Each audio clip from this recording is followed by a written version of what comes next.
Selamat siang, nama saya Atika. Saya berumur 32 tahun.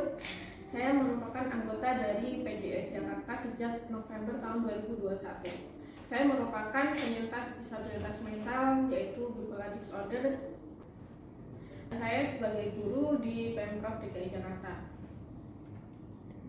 Saya saat ini sedang mempersiapkan keberangkatan saya untuk beasiswa ke luar negeri. Awalnya saya mendaftar beasiswa Australia Awards karena syaratnya lebih mudah daripada LPDP. Sebelumnya saya tahu LPDP itu dari teman-teman saya ketika dulu saya pernah student exchange ke Amerika bersama dengan 19 teman-teman saya. Kebanyakan mereka lolos beasiswa S2 LPDP. Namun bagi saya yang merupakan penyintas disabilitas mental, saya mengalami kesulitan untuk memenuhi syarat dari LPDP, yang mana untuk ke luar negeri mereka membutuhkan 6,5 untuk skor IELTS. Jadi selama kurang lebih 9 tahun, setiap tahunnya saya hanya bisa mendaftar Australia Awards Scholarship, dan akhirnya baru tahun ini, tahun 2022, saya bisa mendaftar ke LPDP. Saya baru tahu kalau saya bisa mendaftar melalui jalur disabilitas, yaitu disabilitas mental, yang mana bipolar merupakan salah satu bagian dari penyakit disabilitas mental. Dan alhamdulillah tahun ini merupakan tahun pertama saya lolos administrasi, dan tahun ini pula saya lolos sampai tahap selanjutnya interview, dan akhirnya saya saya lolos dalam beasiswa ini.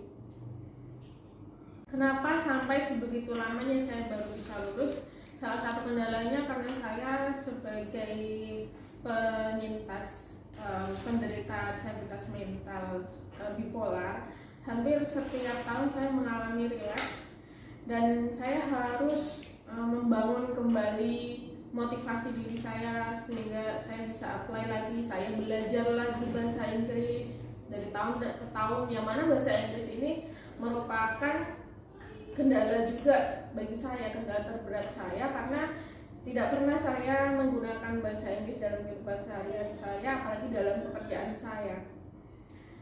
Tapi saya bersyukur saat ini saya bisa lolos. Namun saya juga masih mengalami beberapa kendala. Pertama, karena saya merupakan ASN, jadi masih banyak tahap-tahap yang harus saya lalui, terutama mengenai perizinan. Untuk perizinan ini saya harus melalui beberapa tahap, dari mulai atasan langsung saya, kemudian ke kecamatan, kemudian di tingkat kota, baru terakhir ke tingkat provinsi. Apalagi saya ketahuan bahwa mengidap penyakit bipolar ini, banyak dari mereka, para stakeholders, meragukan apakah saya bisa. Kemudian selain itu juga jurusan saya yang tidak linear, mereka banyak sekali mempertanyakan hal itu. Dan lagi, bulan kemarin saya mengalami hambatan ketika saya relapse. Untuk sebelum mempersiapkan interview saya sempat 3 minggu, saya sempat 3 minggu tidak masuk kerja, dan saya mengalami hambatan dalam hal perizinan karena surat izin saya tidak langsung diterima oleh pihak sekolah.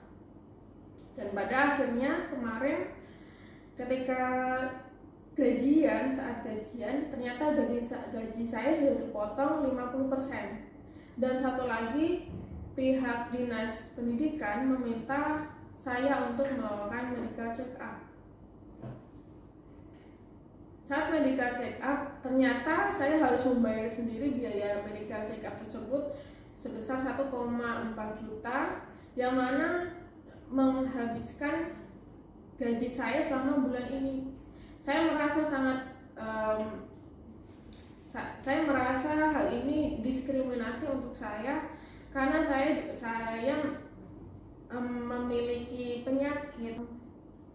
Namun pihak dinas malah memotong gaji saya, bukan malah memberikan support pengobatan dan lain sebagainya, tapi mereka banyak meminta surat ini itu dan sebagainya.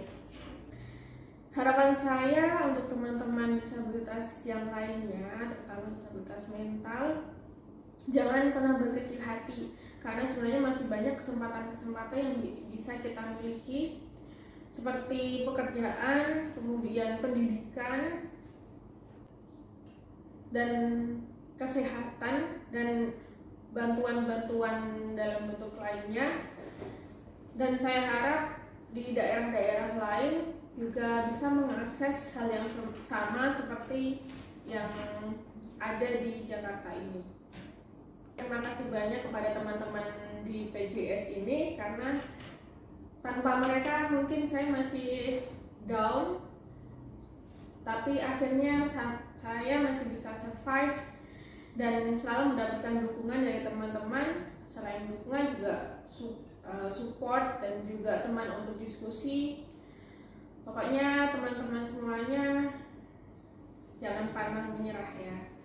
Kita bisa jadi support system bersama-sama. Terima kasih.